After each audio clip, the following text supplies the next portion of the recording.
Hi friends, welcome back to my new vlog. So আজি আপোনালোকক লৈ আহিছো মোৰ সাদৰ ওপৰলৈ। সাদৰ ওপৰত লৈ অহাৰ কাৰণ এইটোৱে যে মই ওপৰত সাদত কি গছ পুলি ৰুইছো সেইটোৱে দেখুৱাম।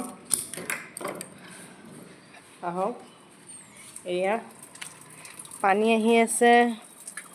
প্ৰথমৰ পৰা দেখুৱাই গৈছো এয়া জেতুকাৰ পুলি এডাল লগাইছিলো। পানী লগাইছিলো এয়া ডাঙৰ হৈছে অলপকে আৰু বাকি এইবোৰ জবাৰ ডাল কাটি পেলাই মানে এইদৰে পুতি থৈছো আৰু ইয়াতে আছে আকনৰ শিপা এডাল কাটি পেলাই এতে লগাইছিলো যাতে ইয়াৰ পৰা পাত ওলাই আৰু দেখুৱাও আহকচোন। আৰু ইয়াতে এডাল নৰসিংহৰ পুলি লগাই দিছিলো। পুলিটো সৰুৱে আছে, ডাঙৰ হোৱা নাই। এয়া নয়নতৰা এডাল এডালকে সকলো গছ পুলি আপোনালোকক দেখুৱাই যাম কি আছে।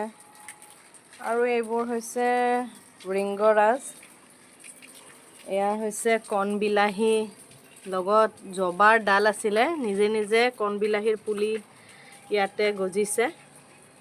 এয়া ডাঙৰ হৈছে, ফুল ফুটিছে আৰু ইয়াতে লাগি আছে। গছডাল মৰি থাকিল কাৰণ যেহেতু আমি নাছিলো, ঘৰলৈ গৈছিলো, সেইবাবে গছডাল মৰি থাকিল। আৰু ইয়াতেও দুটা পুলি হৈছে, বিলাহী লাগিছে, অকণকে সৰুকে লাগিছে। আপোনালোকক দেখুৱাই দি আছো দেই, ওচৰৰ পৰা দেখুৱাই আছো ৰ'ব। কাষত গৈ পেলাই দেখুৱাম। পুলি দেখাই নাপায় নহয়, বৰ সৰু হৈ আছে। এয়া দেখিছেনে? এইয়া আৰু ইয়াতে এডাল গোলাপ আছে, এডাল পিংক কালাৰ হয় ফুলবোৰ, খুব সুন্দৰ। এয়া নতুন ডাল ওলাইছে, দেখিছে? এয়া নতুন ডাল ওলাইছে। আৰু ইয়াতে পঞ্চমুখী এডাল ৰঙা জবা ঠানি। আৰু এইটো কি ফুল বুলি কয় মই বিশেষ নাজানো, আপোনালোকে যদি জানে কমেণ্টত জনাব। এয়া আৰু ইয়াতে বহু আছে। ইয়াতে এইবিলাক হৈছে আপোনাৰ এইটো কি কয় মেচিনডাৰী নে কি। এয়া কচু ইয়াতো আছে, নীল কচু। এইবোৰ মই ৰুইছো, নিজে হোৱা নহয়। এইবিলাক দেখিছেনে? আৰু ইয়াতে এইটো হৈছে আপোনাৰ শাক হয়, শ্বিলঙীয়া শাক বুলি কয়। তো আৰু অলপ গৰম পৰিলে মানে লপকে উঠিব। আৰু ইয়াতেও আছে নয়নতৰা, দেখিছেনে? লগত তুলসীৰ পুলিও আছে। আৰু এয়া নয়নতৰা, খুব সুন্দৰ লাগে ন ফুলবিলাক দেখিলে। আৰু কি আছে দেখাই আছো। এয়া ৰঙা জবা, এয়া লাগি আছে, দেখিছেনে? দেখিবলৈ ইমান ধুনীয়া লাগে ন। এয়া আৰু এইডাল হৈছে মধুৰিআমৰ গছ, বহুত লম্বা হৈ গৈছে, দেখিছেনে? বহুত লম্বা, একদম সৰুতে আনি পেলাই লগাইছিলো।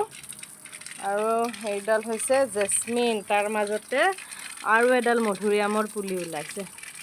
আৰু এয়া চাওকচোন, মোৰ চাদৰ ওপৰতে ছজনাৰ গছ হৈছে, দেখিছেনে? কি সুন্দৰ। বেছি লগা নাই বাৰু, 6-7 ডাল মান লাগিছে, দেখিছেনে? দেখিলে আপোনালোকৰ খুব ভাল লাগিব। এয়া চাওক, বাৰু এসাজৰ হৈ যাব। মই ভবাই নাছিলো যে ওপৰত এইদৰে লাগিব বুলি। লাগা দেখা পাই মনটোৱে কিবা ভাল লাগি গৈছে। এটা খাব পৰা হৈছে, এয়া দেখিছেনে? খাব পৰা হৈছে, খুব ধুনীয়াকৈ লাগিছে। 6-7 ডাল মান আছে, আৰু লগত বিলাহীও হৈছে। আৰু এইডাল বৰ লম্বা হৈ গৈছে। এইডাল কি গছ আপোনালোকে চিনি পায়নে বাৰু?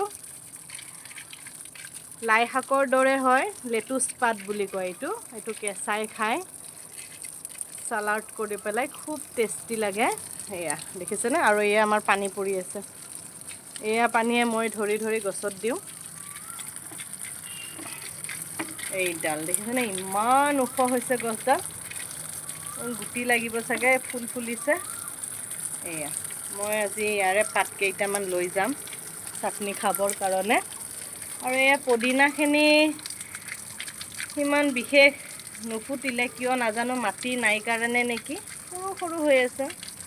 আৰু ইয়াতে আপোনাৰ বেঙেনাৰ পুলি দুটা, এয়া ডাঙৰ পাত্ৰত দিব লাগিব পুলিকেইটা। আৰু ইয়াতে আপোনাৰ আছে ৰঙা গোলাপ, মই আনি পেলাই লগাইছিলোঁ ঠানি, আৰু এটা কলি পেলাইছোঁ, চাওকচোন এইটো এটা কলি পেলাইছে। এয়া খুব সুন্দৰ লাগে এইদৰে নিজে হাতেৰে যিবোৰ গছ গছনি আমি ৰুওঁ তাতে ফুল দেখিব পালে বৰ ভাল লাগে মনটো। আৰু এইডাল হৈছে কাঠেন্দা ফুল, একদম সৰুতে আনি লগাইছিলোঁ, দেখিছেনে কিমান ফুল ফুলিছে, দেখি পেলাই আপোনাৰ মনটোৱে ভাল লাগি যাব, দেখিছেনে খুব সুন্দৰ লাগে। এইদৰে মই ইয়াৰ পৰা ফুলবোৰ নি নমকঠাইত দিওঁ, মানে গোসাঁই ঠাইত এইদৰে মই নি পেলাই দিওঁ। আৰু এতিয়া শেষত আপোনালোকক দেখুৱাম মই নেমুৰ পুলি এটা। নেমুৰ গছডাল ঘৰলৈ যাওঁতে মানে গছডাল পানী পৰা নাছিলে, একদম শুকাই থাকিলে, দেখিছেনে পাতবোৰ সৰি গ'ল, ফুলবোৰো সৰি গ'ল, একেবাৰে বেয়া দেখা হৈ গ'ল গছডাল। এতিয়া মই পানী দি আছোঁ, সেয়া আৰু গছ গছনিত পানী নিদিলে আপোনালোকে জানেই কেনেকুৱা হৈ যায়। আৰু আপোনালোকক দেখুৱাওঁ, নেমু বেছি লগা নাই, ফুলটো বহুত ফুলিছিলে কিন্তু নাথকাত গছডাল এইডখা হৈ গ'ল। এয়া দুটা নেমু, আৰু তাতে লাগিছে এটা, এইফালে লাগিছে এটা, মানে ৩-৪টা নেমু আছে। কিন্তু তথাপিও দিয়কচোন, গছডাল ভালে থাকিলে ভাল লাগে নহয় জানো, কেনেকুৱা হৈ গ'ল দেখাত, দেখি পালেনে। যি কি নহওক, মোৰ এয়া হৈছে আপোনাৰ এল'ভেৰাখিনি চাফা কৰি দিব লাগিব। পাত্ৰটোত গোটেই বনৰীয়া গছৰে মানে আৱচি ধৰিছে, দেখিছেনে। এইখিনি মই চফা কৰি পেলাই, ইয়াৰ মাজত মেচিনডাৰী আৰু বহুত বনৰীয়া গছো হৈছে। মেচিনডাৰীটো বাৰু ঔষধি বস্তু হয়, এইটো খাব পৰা যায়। এয়া মানে বহুবোৰ আছে, দেখিছেনে। কেনেকুৱা লাগিল বাৰু ভিডিঅ'টো কমেণ্টত জনাব, আৰু যদি ভাল লাগিছে ছাপোৰ্ট কৰিব, লাইক শ্বেয়াৰ কৰিব বুলি আশা ৰাখিলোঁ। সকলোৱে ভালে থাকিব। এইদৰে আৰু সৰু সুৰাকৈ কৰিছোঁ মোৰ চাদৰ ওপৰত বাগিচাখন, দেখিছেনে। এইদৰে সৰু সুৰাকৈ কৰিলোঁ, কেনেকুৱা লাগিছে জনাব বাৰু। যি কি নহওক, এতিয়া মই যাওঁ, আৰু দুদিনমান পিছত মই ছজনাকেইডাল পাৰিবলৈ আহিম, সেইটো আপোনালোকক দেখুৱাম। এসাজৰ হ'ব বাৰু, ইয়াতে 6-7ডালমান আছে ছজনা। এডাল ঠানিত যে এইদৰে লাগিব মই কেতিয়াও ভবাই নাছিলোঁ। আজিলৈ আহিলোঁ, সকলোৱে ভালে থাকিব, থেংক ইউ, বাই বাই।